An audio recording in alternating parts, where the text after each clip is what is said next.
I'm Frances Callier. And I'm Angela V. Shelton. And we're Frangela. You know what you need in your life? The Final Word podcast. Yes, you do. That's right. It is the final word on all things political and pop cultural. Where we make real news real funny. Where we inspire you so you can hashtag resist. Subscribe and get a new episode of the Final Word podcast each week. It's the news we think you need to hear. That's right. We think you need to hear it. Okay? Yeah, it's what we say so. That's right. And because all we do is give, every Thursday you can listen to our hysterical podcast, Idiot of the Week. We round up the stupid because you know what? Somebody has to. Okay. All we do is give.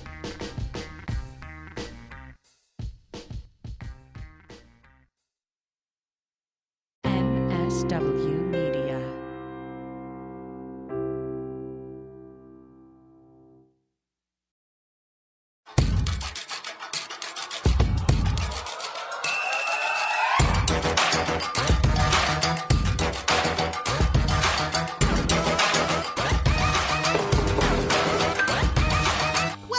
Feminist Buzzkills Live, a show whose hosts have been known to do some post-game praying on the 50-yard line, something like, please God, tell me the condom didn't break. I'm Liz Winstead, joined by my co-hosts, Moji Alawode-El. Hello, everyone. And Marie Kahn. Greetings. It's Abortion Pill 101 here on the pod today. Yay! Yes.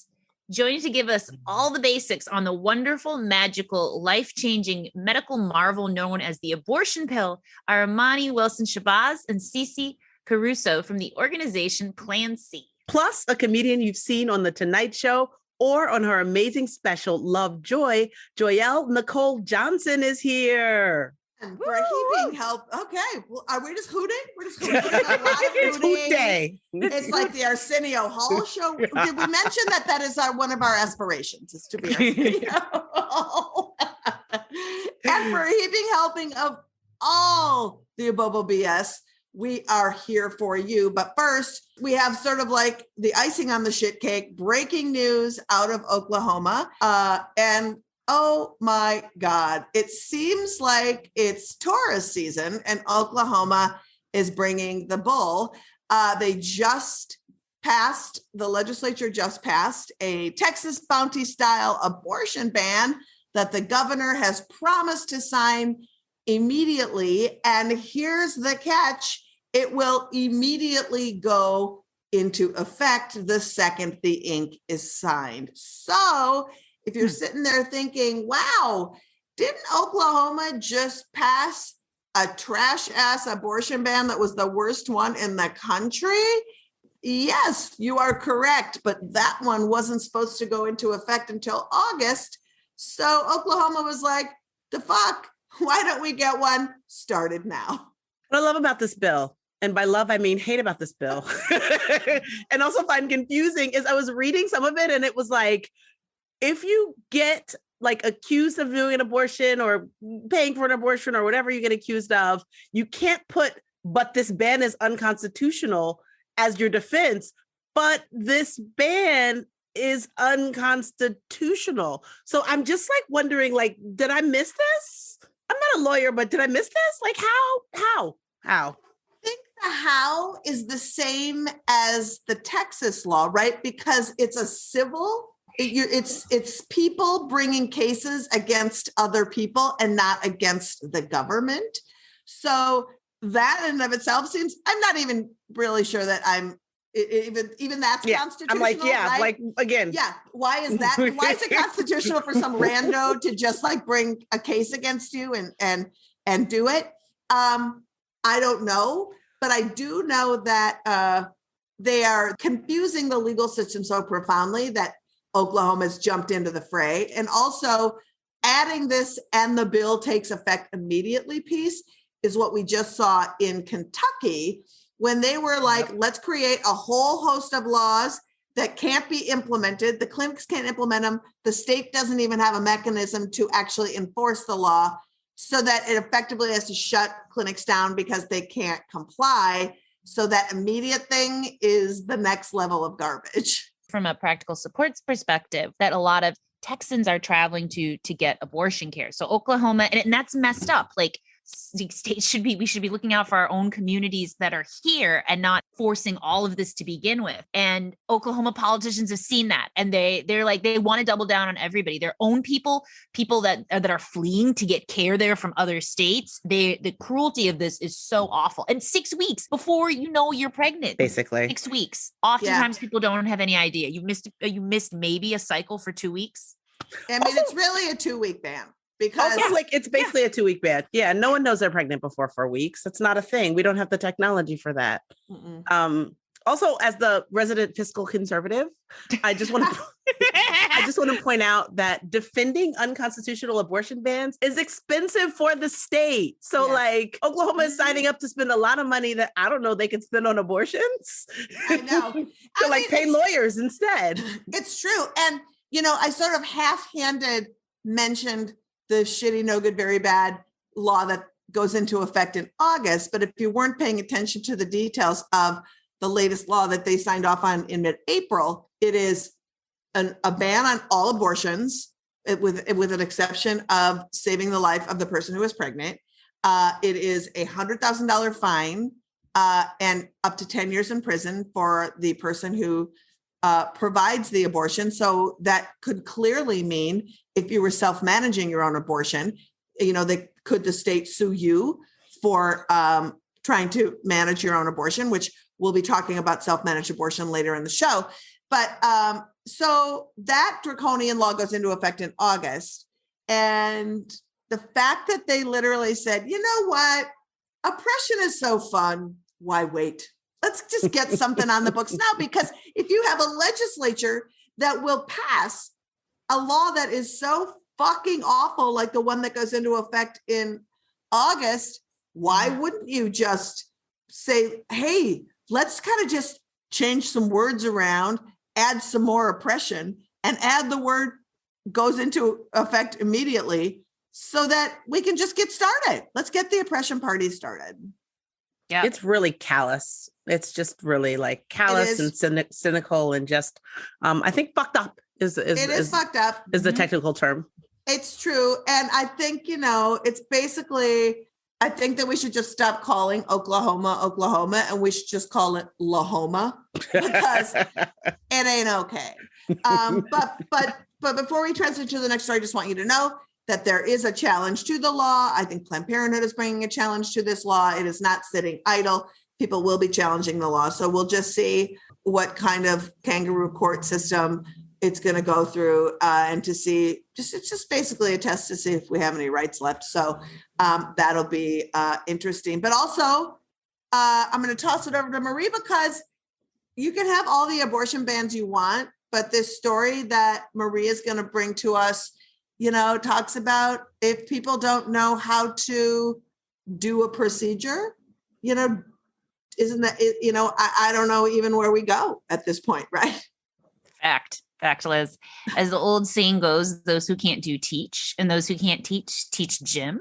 But we have learned that for 50% of med schools, those who could teach abortion just can't.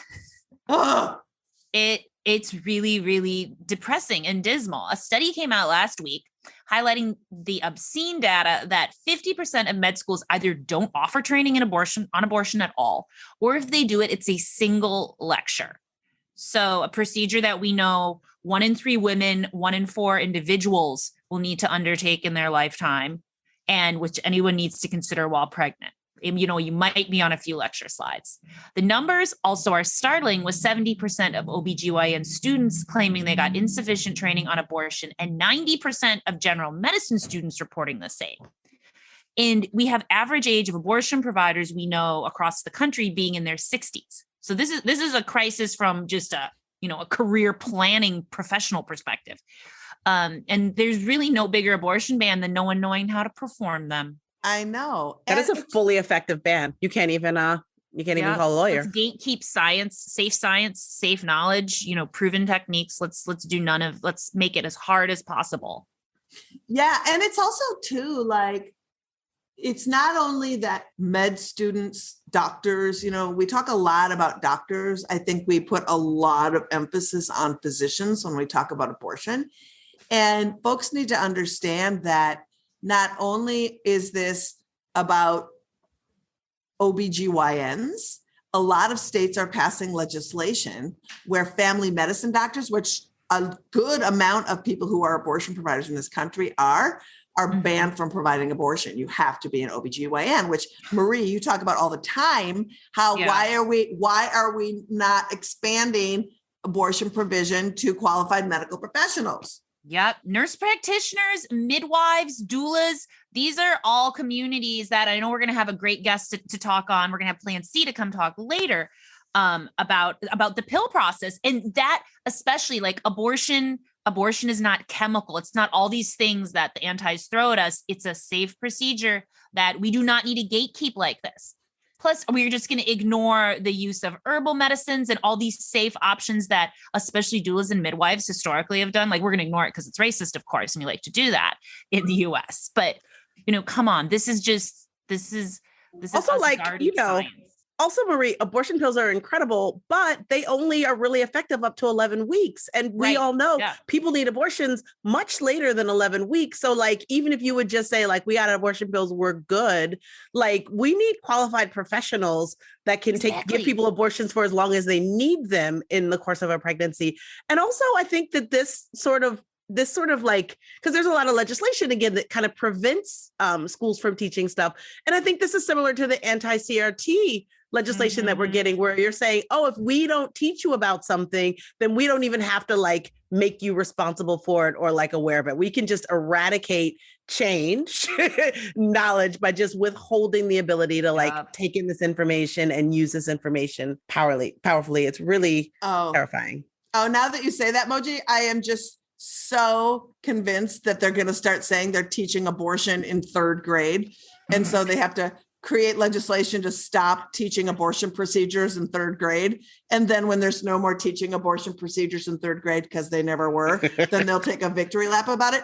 But the other thing I also want to point out too, is when we talk about not teaching about abortion, first of all, I want to point out that the Jane Collective existed in a pre-Roe world where college students did 15,000 safe abortions on people, and they were trained by somebody and did it themselves. And so people who have skills and practice and knowledge can provide early abortion. But also, if you are not teaching abortion care in schools, that means you're not teaching miscarriage management in schools. And it also means that as we move into a world where people are going to be self-managing abortions increasingly more because of the clinics closing and this whole situation we have with all this legislation,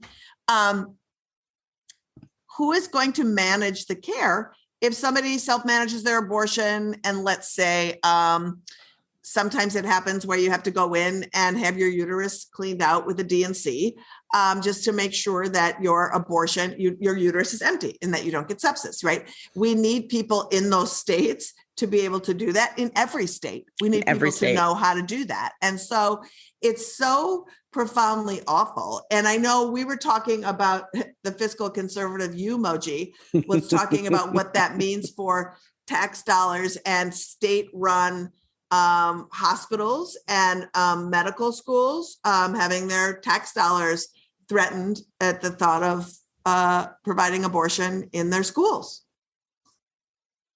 It's a mess. It's terrifying. It's terrifying. And so there's great organizations like Med Students for Choice are great. And there's also great organizations like the Reproductive Health Access Project and the Ryan Center, which is training people on how to do med students who are not getting that training. But that just shouldn't have to be. Again, why are we always having to create extra work?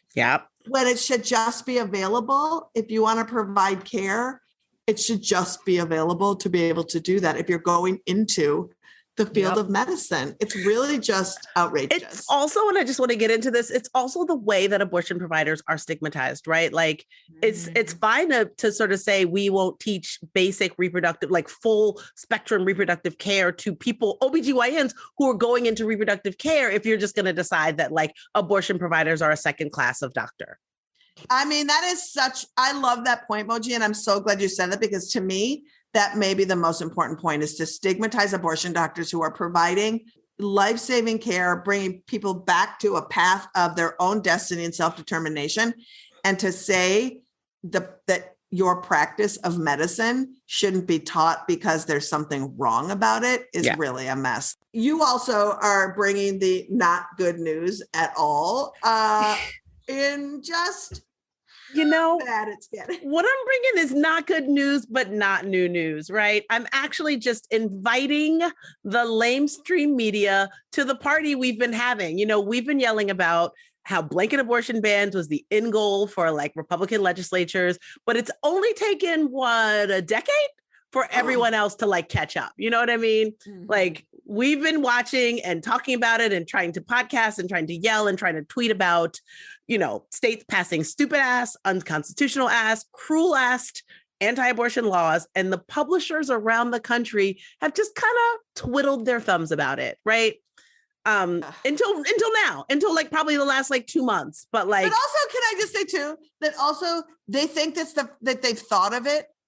They've ignored us so hard that they have these embarrassing like light bulb moments where it's like, well, I've thought about it. So finally it's a reality. It's like so annoying. It's like, you're not even writing anything new. I know. Mm-hmm. This information was new in 2012, 2011.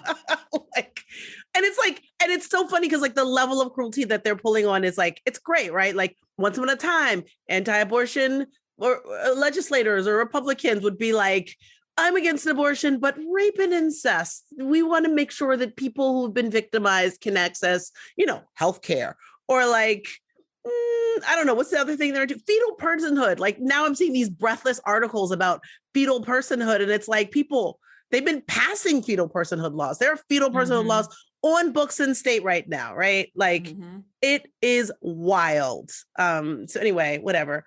I'm reading about, they're worried about fetal personhood, these pre-Roe zombie laws, zombie pre-Roe laws. And do you guys know about those? The zombie ding, ding, what ding. Is that? So every time somebody on this show, because we are so deep in it, says some so deep in it thing, we're going to just pause for a moment and have them explain. So today's phrase on abortion access front is pre-Roe zombie law. Moji, what is it? Okay, so pre-Roe zombie laws is a real fun thing. You may or may not be aware if you listen to this podcast that in 1973, Roe v. Wade was passed and it made abortion legal nationally. But before that, what abortion access looked like was kind of what we're going to, which is a patchwork of different states having different laws that all conflicted.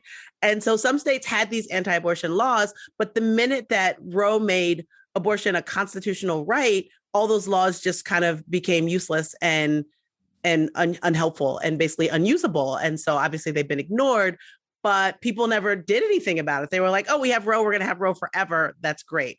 But now we're looking and we're like, Roe could be gone before hot girl summer. And so what we want to do, so some of these states are just like, well, we're hoping that once Roe is vacated by the Dobbs case, we can just go back to these laws, these zombie laws that have been on our books for decades, doing nothing. We can just blow the dust off of them, and then abortion will be illegal in our state. And these laws are really scary. It's like your husband has to give you permission. Your doctor has to report you to the authorities. There is all kinds of basically just reintroducing a pregnant person as property on a bunch of levels. And it's really, a lot of them are criminalizing abortion. And so, there's like 11 states, I think, that have them on their books right now. Yeah. So the zombie and some of those states scary. are writing new ones. And so it's like, we could ignore the zombie because they're coming up with new fresh hell. But some are just sitting back, just like, okay, whenever it's decided, we're just going to go back to whatever was happening in 1973.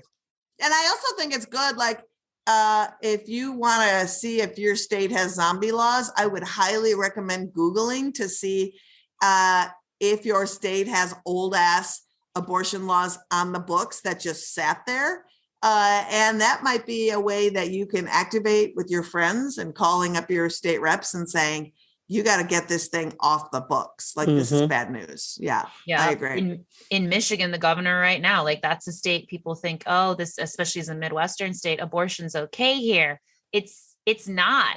And it's a state that's got a really wonky approach to like what gets to get voted on too and get passed. And this is one that is a law from 1931 that if Roe falls, abortion could go away if the legislature enforces this. And they're saying they get to. The Republicans there are saying that they get to. Yep, it's true. And, and there used to be compassion for people, and there's no compassion for anyone anymore. It's just gone. I mean, even the compassion that they had was like, lip service compassion, right? Like, I was looking at the numbers, and people who say that they're having abortions because they've been raped is actually really small. This doesn't say that people who have abortions that have been raped and maybe become pregnant don't have a lot of abortion, but most people don't have to say it, right? They just go and they have the medical care that they need. But when you're somewhere that has this exception, and I'm putting this exception in quotes, what it requires you to do is go to the police and talk about your assault and get basically documentation. So you're re-victimized just to access healthcare. Like, I'm sorry, when my tooth hurts, I don't have to go to the police to get a root canal. Well, and I'm going to take a very, the stance that I've always taken, which gets me in fights with my own side sometimes. And that is that I think that rape exceptions are crappy, because here's the truth. If you play their argument, right? If you play their argument and they say, every life is sacred and all of it's a baby, then why should you be able to kill a product of a rape or incest? Who are you to decide that life has no value? Someone like me who understands fundamentally that abortion is abortion is abortion, and how the pregnancy happened is inconsequential because it's not a moral decision. Everybody should be able to have an abortion. But when you say, except for rape and incest, you are playing a role in deciding who gets to live and who gets to die. And I think that is the height of hypocrisy. If you are and claim to be, quote unquote, pro-life, that is like bullshit. Who are you to say? Also, if you're pro-life, die in a fire. I mean, honestly, just at this point, you have nothing to say. And that's interesting. But 100%, Liz, I feel like I think what it is these exceptions are considered like a way to soften the blow of something that essentially rips rights away from a pregnant person and gives it to a clump of cells. 100%, because every single time you give rights to a pregnancy, you take away rights from the person who is pregnant. Every time you lob that on. And remember that with every single abortion ban, it is deciding that a person who is pregnant does not get to have the full and complete right under the Constitution of their full humanity. And that is what this fight is about. So that's why it's everyone's fight. I also want to I think we're winding down, but I also want to just say, we all know, every bit of research says that abortion is popular for the majority of the electorate. Most people understand that on some level or another, abortion should be available to anyone who needs it. And so the reason that we're in the situation we're at is because a lot of times people don't vote. Yeah. And so we got to vote in every election, because it's not the presidential election that everybody wakes up for that decides this fully. It really is those local elections that seem inconsequential, that basically right-wing wingnuts have discovered that they can just march in with a non-platform or a ridiculous platform and win them. And I know that like gerrymandering contributes to this, and all these anti-voter laws contribute to this. But if all of us stood up every day and went and voted, every time we had the opportunity, we could mitigate a lot of this harm. Well, gerrymandering happened because we didn't vote. And I want to be clear that Republicans and people who are like extremists have known about why these midterm elections and these local elections matter for years. Our side has ignored it literally up until maybe 15 years ago. And 15, I would comfortably say 6. Well, 2006, people started getting it when we switched over the House and Pelosi, and we really watched the states take a turn. And in 2010, when the Tea Party dominance took over, that was a wake-up call, I think, for Democrats in a way that it hadn't been before. So we need to move on to our guests. As we talk about our erosion of our rights. We have people who are going to empower the shit out of you. Marie? Yes. Today we're talking with some of the folks at Plan C Pills who are doing amazing work spreading the word that medication abortion offers a safe way to end a pregnancy from the comfort of your own home. When people think about self-managed abortion, they sometimes have this misconception that it's all coat hangers and medical danger. But nowadays, it's all about abortion pills. We are so excited to welcome Plan C's digital organizing manager, Cece Caruso, and Imani Wilson-Shabazz, partnership and engagement manager. Welcome. Plan C is a campaign to talk about abortion pills, what they are, and how they're used. So Cece, I'm going to ask you the basic question. How do abortion pills work, and what is self-managed abortion? Absolutely. So let's start with what self-managed abortion is. And it is exactly what it sounds like. It is a self-managed abortion at home without clinician support.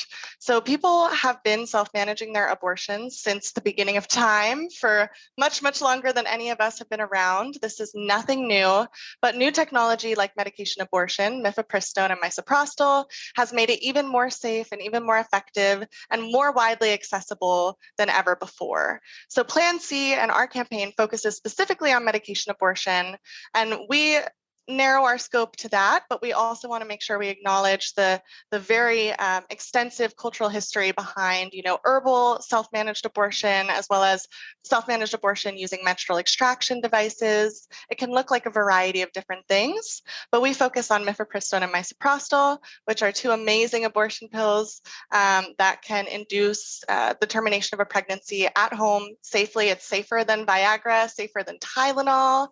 It's an incredible and revolutionary technology that we are more than happy to share information about with all of you and all of your listeners. Oh, Cece, thank you.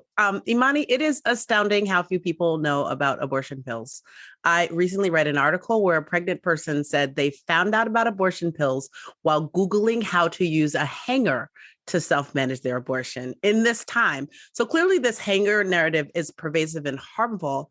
Can you tell people why it's important to stop using the hanger imagery, and also how and why it's important to replace it with greater awareness about abortion pills, which, as you said, Cece, is a truly safe method of managing your own abortion?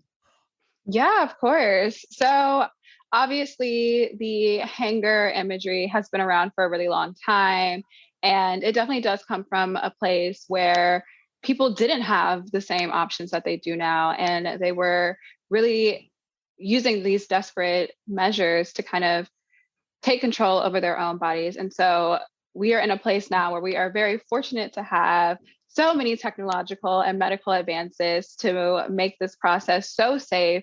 And so I think that is really what we want to emphasize now, is that you don't have to feel like you have to resort to these unsafe measures. You have these medications that you can get in the mail, which is wild.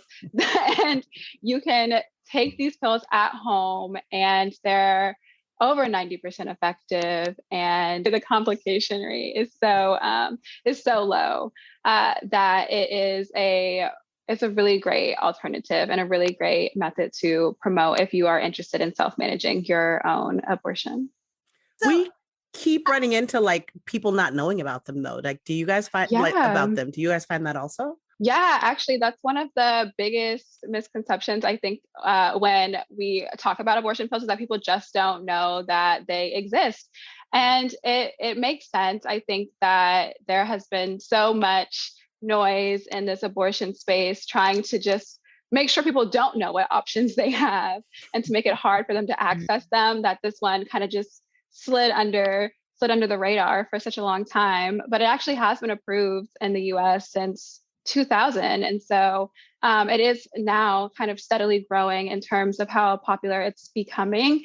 And I'm sure that it'll continue to grow in the future as we kind of see more restrictions popping up on in-clinic abortions as well.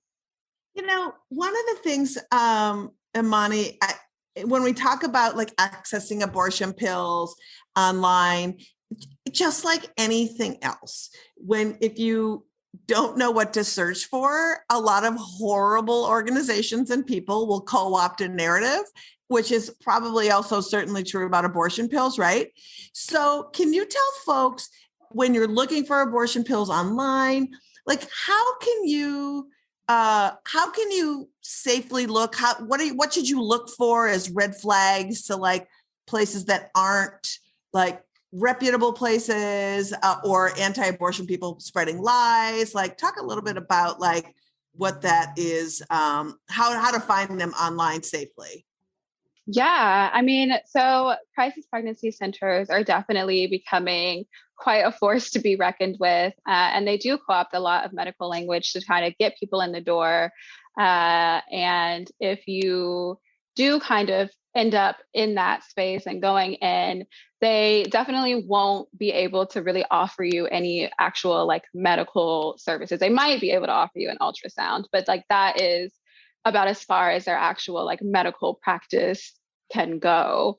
And they'll kind of target their language more towards, have you thought about like keeping this pregnancy? Or would you like to talk to somebody about like your pregnancy? Would you like to see the fetus? Would you like to, like those types of like more targeted questions? And I think if you're searching online, the really, really great thing about resources like Plan C is that it is an all-in-one kind of stop. And so it'll tell you, regardless of what state you're in, what the options are for your state. And so you don't necessarily have to go looking like, oh, what options are available to me in Minnesota or Alabama. You can go to this one site that you know is going to be reputable and look at whatever specific state you're in to figure out all the options for accessing pills online in that particular state. And so I think that is what makes Plan C a really, really great tool and a really great resource, especially in the midst of all this misinformation and disinformation that's coming out about abortion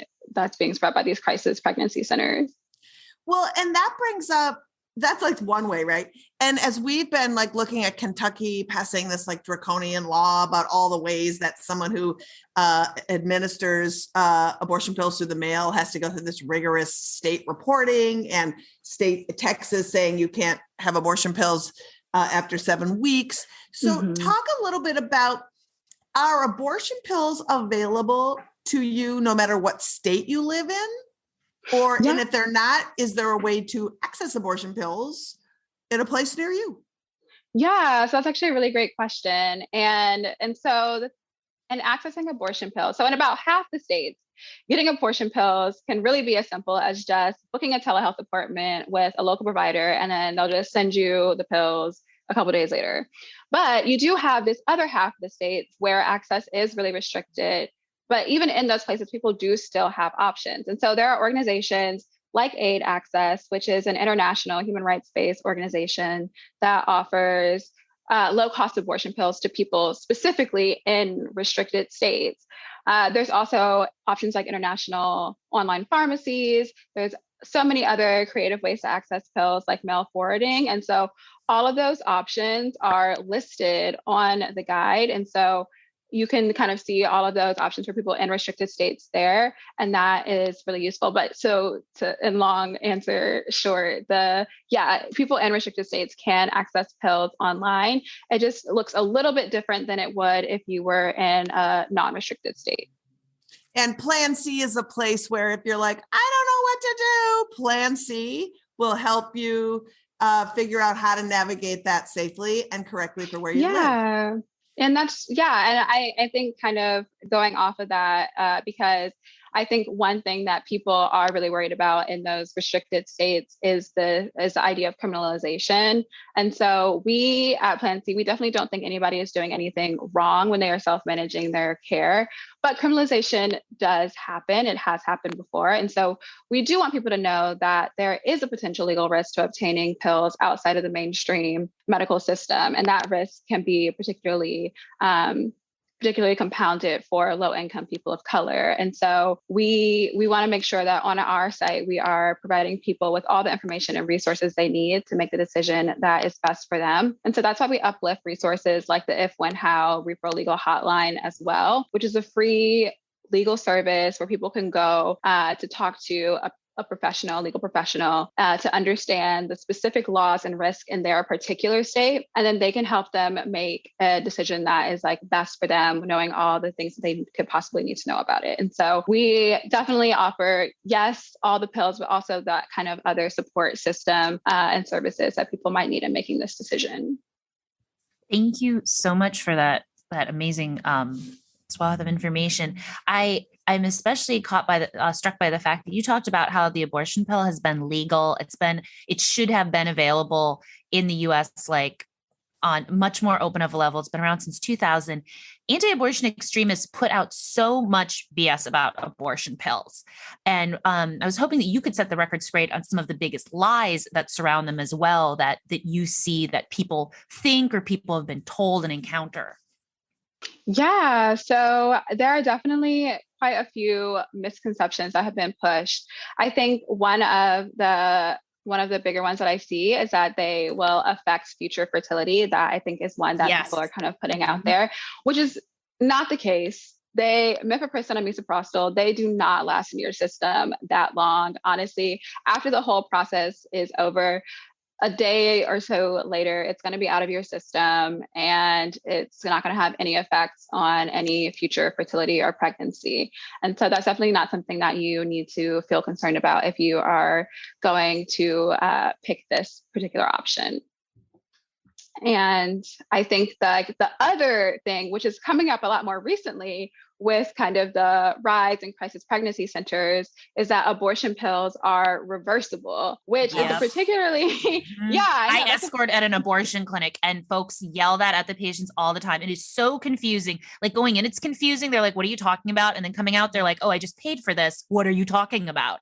And no, it's kind of like this really dangerous thing that they're kind of putting out there, because they're not reversible. And there have been, studies that have kind of looked into whether or not they're reversible, but those studies have kind of all stopped because it was getting really dangerous for the people involved. And that's kind of what we say to people, is that there's no medical evidence anywhere to support that abortion pills or medication abortion, that process can be reversed. And it could really most likely be dangerous to try to do so. And so it's not a reversible thing. And if anybody tells you that, don't listen. The good news is it sounds so ridiculous that I feel like I feel bad for anybody who falls for it, but also it's just like when they have to explain to you that you pump yourself full of progesterone to levels that can cause all kinds of really not great things. It's wild too. Like a couple of years ago, one of our colleagues called one of these abortion reversal hotlines and was like, "Hey, what happens?" And the person on the hotline was like, "Well, the first pill kills the pregnancy," and then they were just like, well, then what does the second pill do? Or what does reversal do? How does this work? Does it do reviving? I mean, that's the whole thing. A tiny little doctor goes into your womb and has a miniature CPR, and it's all kinds of just wacky. It's wacky. So knowing that abortion pills are, as far as we know, only effective up to until 11 weeks, should a person who's sexually active and concerned just order some in advance, or is that a weird choice? Cece, I'd love to hear from you. I feel like we haven't heard from you. Absolutely. I mean, it is absolutely not a weird choice. I think that in a perfect world, we would all have abortion pills in our medicine cabinet just as readily available as Tylenol. Yep. They are as safe as Tylenol. They are wildly effective. They are, more effective the sooner in pregnancy you use them, right? Before 11 weeks. So we want to make sure that we can get these medications to the folks that need them in a timely manner. So with Aid Access now offering a service called Advanced Provision, people can actually order these pills in advance of even becoming pregnant. So especially in hostile states like Texas, where you might only have legally up until 6 weeks to, induce an abortion, it might be a very wise choice to look into advanced provision to make sure you have those easily accessible to you and ready to use if you ever do find yourself in that situation and facing, a potential crisis and needing access immediately to prevent potential further criminalization. I wanted to ask y'all for folks out there listening who aren't as in the weeds around abortion and abortion pills and medication abortion like we all are. Can you explain to folks why it's so safe to be able to self-manage your abortion, why you don't need to go to because I think a lot of people are like, why don't I have to go to a doctor? Why don't I have to do these? Why it is safe to be able to take early abortion with pills into your own hands without the intervention of a medical professional? Because I think people don't know.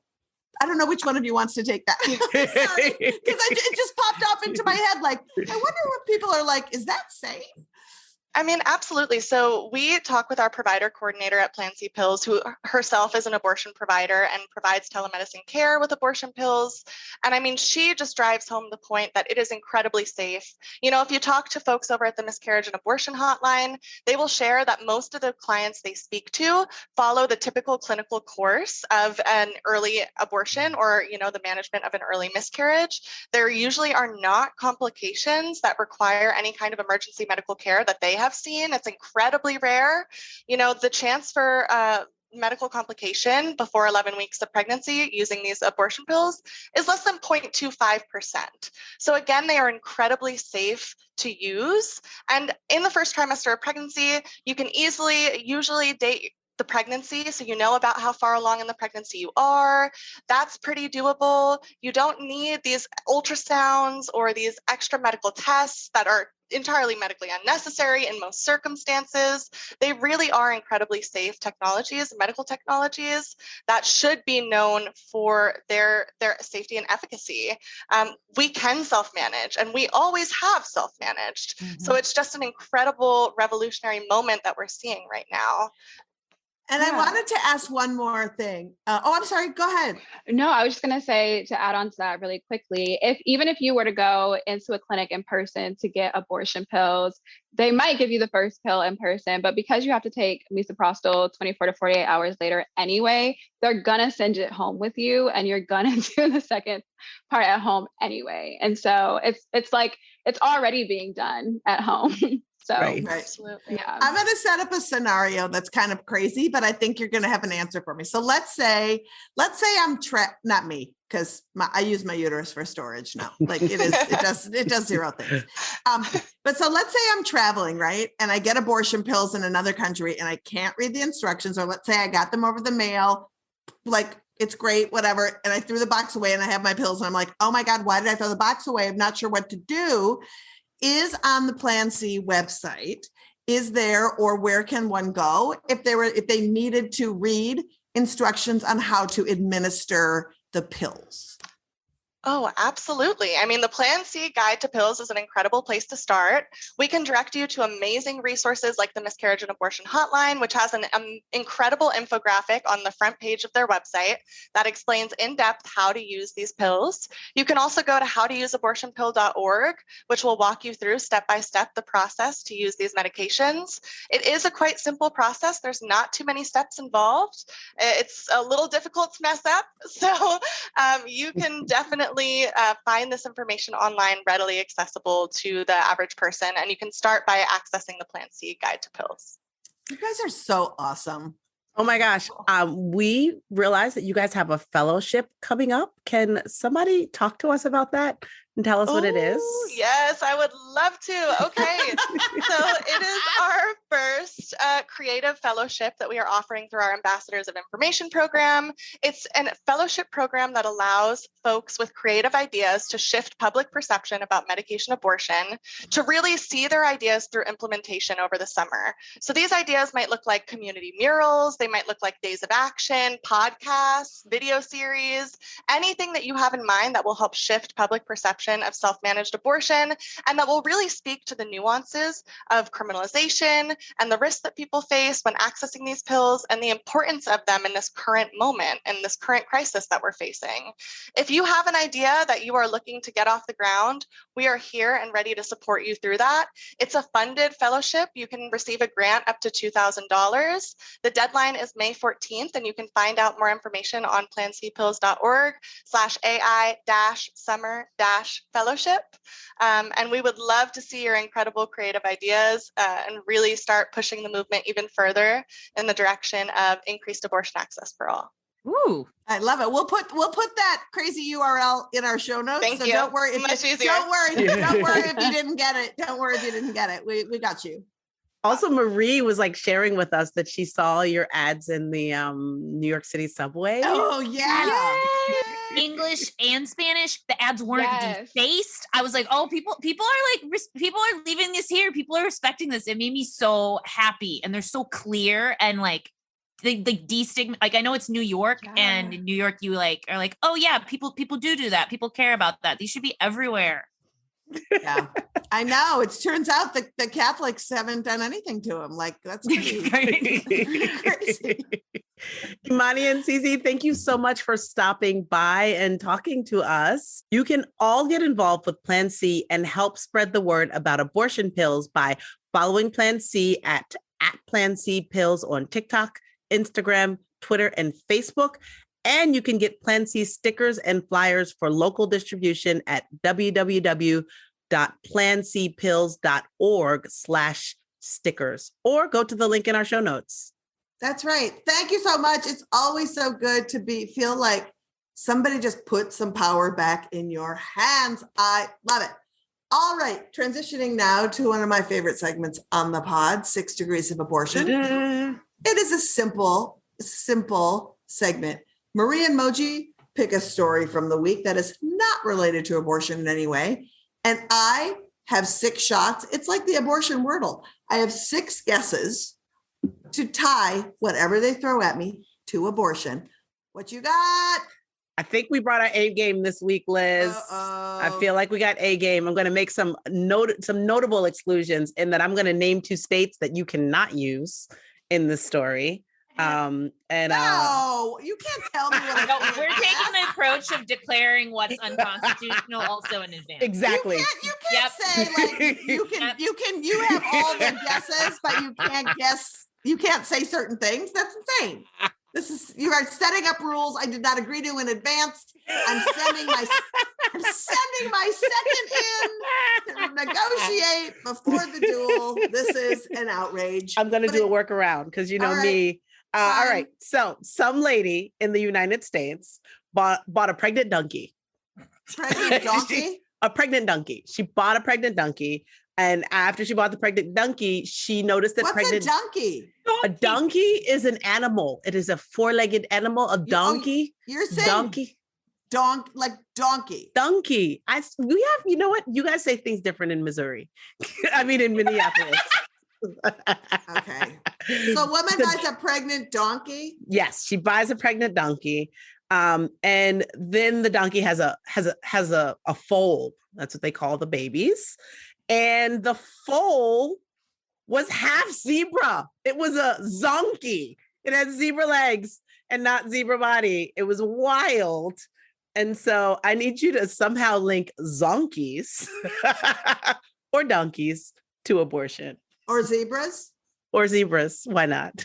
Okay. Well, I went on a safari in South Africa and I saw zebras and I advocate for abortion. Good enough. We'll take it. We'll is the woman take from it. Minnesota? Is that why? No, she's from Kansas and she bought it in Missouri or something like that. And I was like, we've said them 5 times in this podcast already. Okay. All right. That's fair. But yeah, so yeah, I went on a safari and saw zebras. And so I am abortion. Have you ever seen a zonkey? Because it's the wildest looking thing. I haven't seen a zonkey. I didn't even know that was a thing. I feel like it's like when you go zaddy. Yes, but less sexy because we all know zaddies are sexy. Zaddy, except zonkey. I know. Very fair. All right, I feel good about it. Should we move on? Yes. Kat says it's like the liger of the Yes. Oh my God, that's hilarious. I don't even know where we're going here. Are we having a word from our non-sponsor? We are. Yes, actually, summer is almost here. And so it's time to level up on your cooler game with cool fetus coolers. I never go to a cookout, beach party, or a legal fetus robbery without one.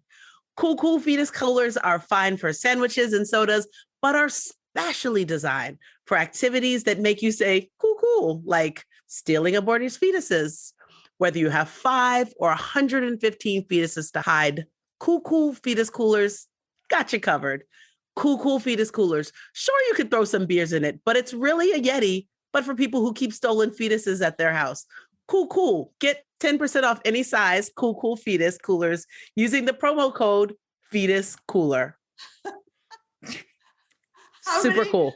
How many fetus cooler? How many times can we say fetus cooler in one show? I feel like we have the record. Can we call Guinness people? I think we should call Guinness people. I 100% agree. All right. Well, the cool fetus cooler. I bet this person would sell them at her shows, whether headlining clubs or on the front lines fighting for abortion access. Our next guest is a comedian and an activist who is as hilarious as she is fearless. Please welcome Abortion Access Front's newest board member, Joyelle Nicole Johnson. Joyelle, I don't know if you saw the news that we talked about that was breaking out of Oklahoma, but you and I and Mayron and AA Front were on our tour raising awareness about abortion in the sad town of Oklahoma City. Mm-hmm. Yes. I was like, so glad you were coming on. And I was like, remember that show in Oklahoma City? Remember how we couldn't get press and how we had to beg people to come because it just felt creepy. Yeah, they were just like scared. And I was like, look, I don't live here. So y'all got a good 24 hours with me because y'all seem scared to be here. And I don't know why you want visitors if y'all don't want to be here. Well, and I remember too, like Jen, our producer, was like, I can't tell you how many people wanted to do articles. Mm-hmm. And then their bosses at the newspapers and stuff were like, yeah, we're not talking about abortion. It's like, and you can't really say, well, we can avoid abortion when your tour is called, Abortion AF. I feel like, you're really leaning in pretty hard to it. So I know it feels scary. Yeah. It just feels really scary. And we're trying to figure out how it's constitutional to just create wildly unconstitutional laws and then say, and you can't challenge them, bitches, to that. It's wild. I'm not a lawyer, so I don't even know, but I know that I left New Jersey. That is my home state. And I don't want to go back. So if you want to leave Oklahoma, I think it's okay. Certain cities and states you just might need to leave. I'm just going to be honest about it. I want equal rights for everyone, but also some states you'd be like, you know what? Y'all could do that here. So y'all's advocating for evacuation. Yeah. I advocate for segregation. I advocate for seceding. I think the North should secede. Just leave Florida to Florida. I think the 5 boroughs should make their own country, and you need a passport to get into New York, and we need to ask you a couple of questions. Why are you here? Oh, you want to have an abortion? Come on in. Oh, you just want to watch Hamilton, but you think gays should go to conversion therapy? No, you can't come. We don't care if you're the vice president. Yeah, we don't want that. No. We asking that at customs, okay? Yeah. Why are you here? You want gays to entertain you? No, you can't. You can't get no food, no spicy, no seasoning. Take your ass back to Oklahoma. Oh my gosh. Also, like Oklahoma, they're like, Texas is always like everything's bigger in Texas, but Oklahoma is the little state that is really pushing all the limits, like because they have the worst now abortion piece of abortion bans in the world, yes. Basically. Yes. Also, when it came to the death penalty, they were literally bringing in janky ass death penalty medicine. So like it was like people not were working. Half dying, and they were getting it on some fucked up black market. Like, oh, you can buy some fake Gucci bags. On the dark web. And they were getting capital punishment meds on the dark web. That's where I get my Telfar bags. 100%. And then they're just like, they're like thirsty for oil to the point where like, oh, well, there's no oil. So now we're going to just frack the shit out of the state to find shale. And there's honestly, right now, as we've been recording, there's been 27 earthquakes, I'm sure. So it's a mess. The whole thing is a disaster. But like, I feel like I'm with you. But you know what I find hilarious though, ma'am, is that you just moved back from Georgia. Yeah. How does it feel to be in a police state? Yeah, it's so funny because like you're damned if you do pretty much all over the country, you know?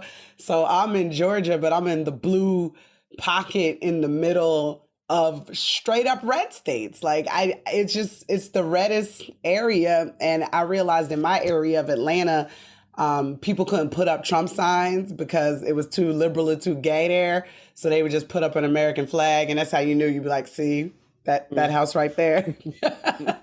Y'all need to go out into the sticks. Get outside the perimeter with that. Oh my gosh. Janelle, you are like one of my favorite people to counter protest with. Like I think fondly about Toledo, but like you really just get in with them. You just get in their face in a way that's like hilarious to anybody with a brain. And then, so like, how do you stay righteously ridiculous with them while they accuse us of perpetuating Black genocide? I need to put righteously ridiculous on a t-shirt. I'll get that tattooed on my forehead. I am righteously ridiculous, petty Black feminist. Yes. Those are all the t-shirts. I realize, I mean, at a certain point, it might be to the detriment because it's like, all right, this might be a dangerous thing to do, but they're just so easy. They're such easy targets, you know? And I'm the person where it's like, if I'm on stage, I'm not going to attack the audience.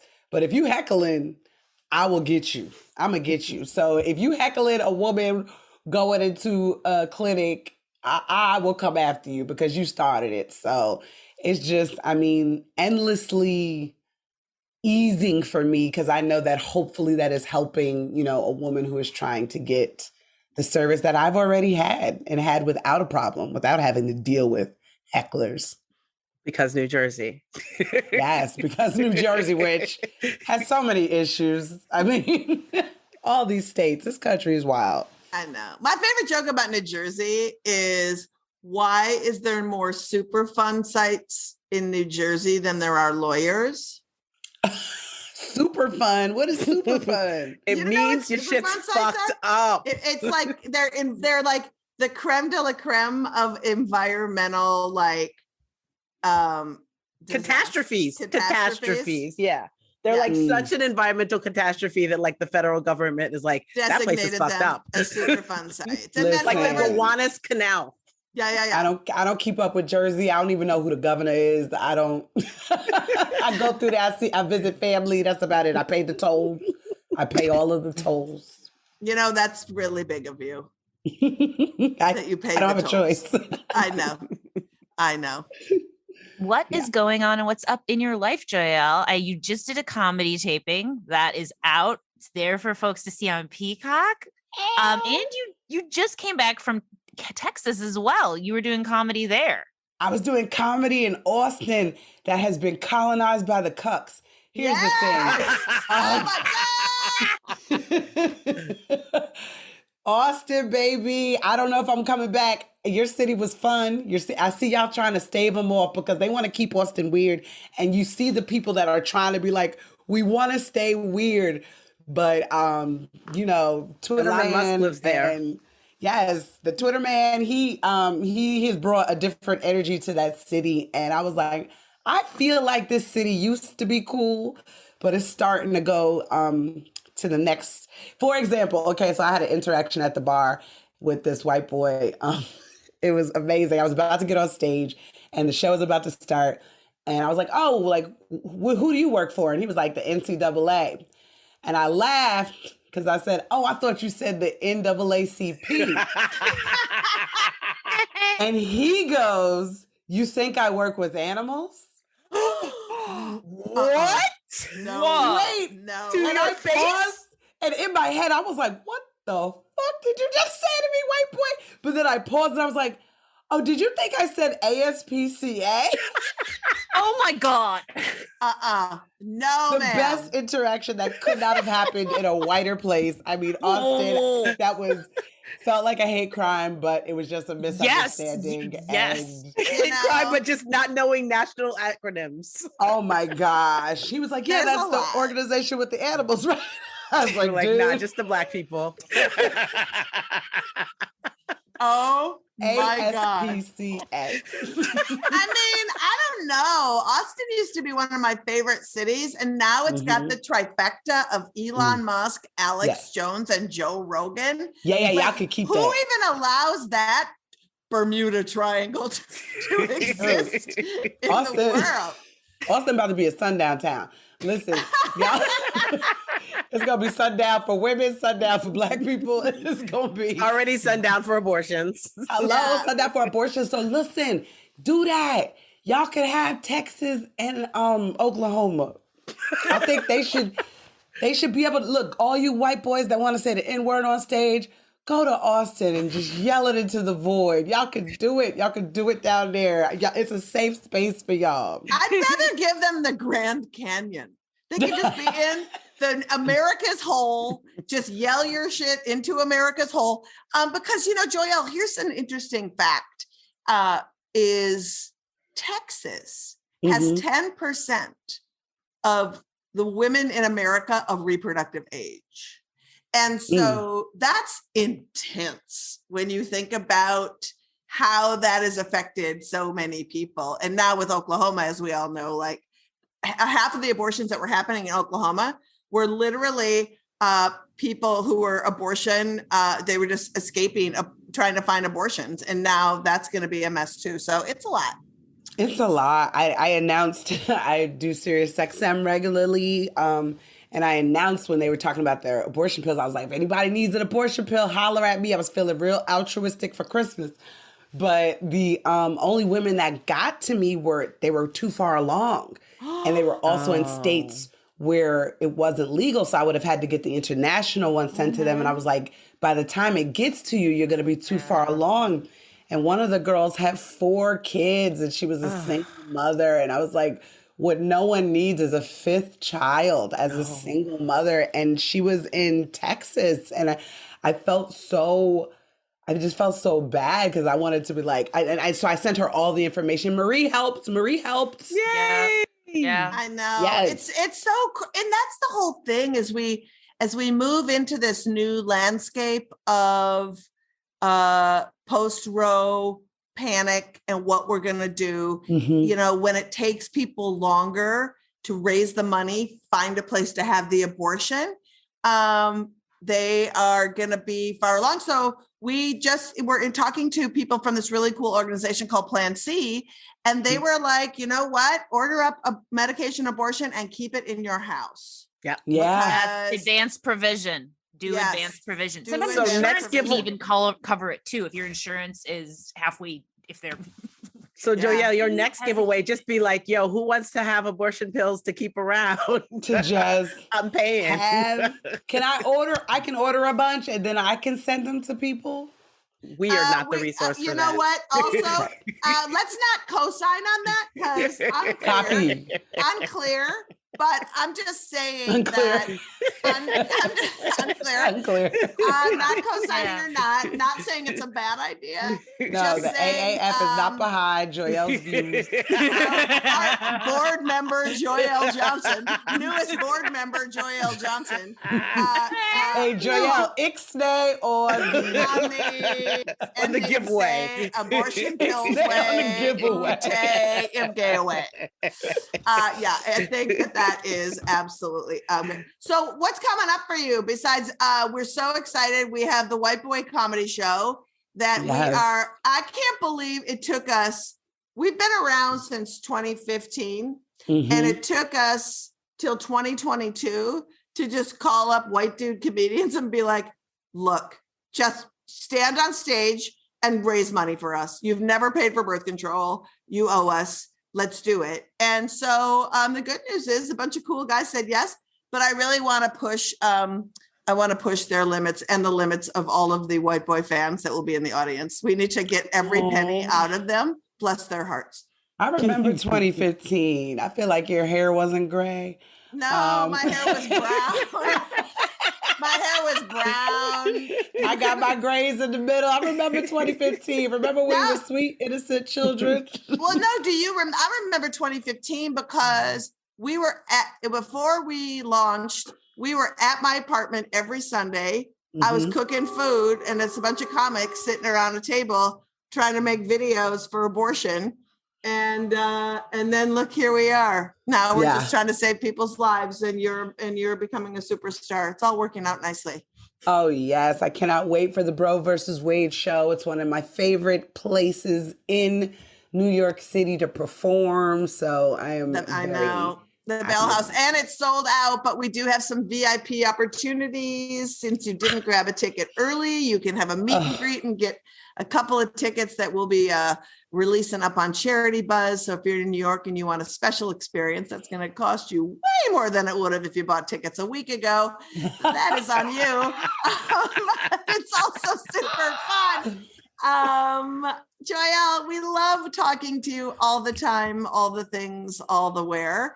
Thank you for joining us, and we will see you in a couple of weeks. Yes, you will. And hopefully I'll see you guys before that. Yes. Let's make that promise. Joyelle Johnson, thank you. You can catch Joyelle on May 22nd, as she said, hosting Bro v. Wade, the comedy benefit for AAF, starring a bunch of white guys doing the bare minimum for abortion rights. That's right. I did say bare minimum. That's our pod today, folks. Thanks for listening. And thanks again to Imani and Cece from Plan C. You can apply for Plan C's Summer Creative Fellowship by May 14th at plancpills.org/AI-summer-fellowship, and follow them on all the socials at Plan C Pills. And watch Joyelle's comedy special, Lovejoy, on Peacock. Listen to her comedy album, Yell Joy, released by Blonde Medicine, and follow Joyelle Nicole on Instagram and Twitter. FBK Live is edited by Remy DeTournay and is produced by Abortion Access Front. Subscribe, write a review, give us 5 stars. It's the best way for our podcast to reach more people. And by doing so, you're helping more people learn about this assault. You can follow us on social at Abortion Front on Twitter, Instagram, Facebook, and at Abortion Access Front on TikTok or YouTube. And email us at podcast@aafront.org. We want to hear from you. If we read your email on air, we will send you a shirt.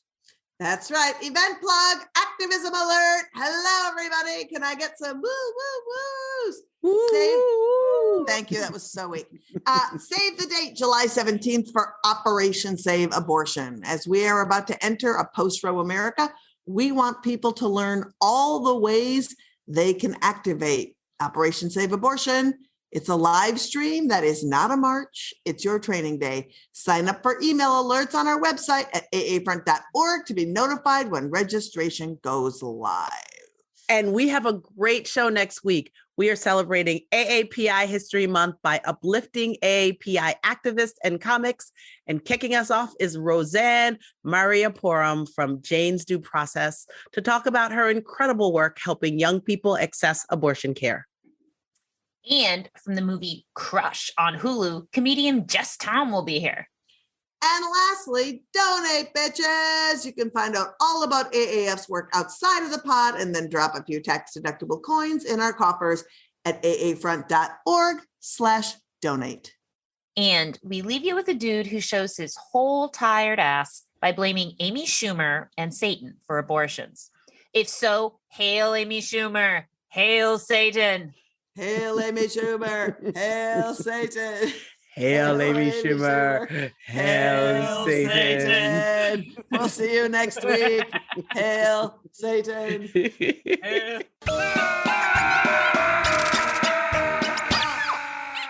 You cut through all the noise, when you cut through all the women's rights, my body, my choice, the pink hats, the Amy Schumers, what you'll find are the corpses of 50 million dead children. Think about that, 50 million dead children. Your son or daughter, dead, but virtually millions of times over. 50 million dead children. Where's their pile of shoes? It's the ultimate achievement of liberalism and Satanism. There's no issue, not gay rights, not even racial equality, that will get these people to take the streets and melt down like their ability to legally murder children. Feminist Buzzkills Live, the podcast from Abortion Access Front. When BS is poppin', we pop off. New episodes drop Friday. Listen, subscribe, give us 5 stars.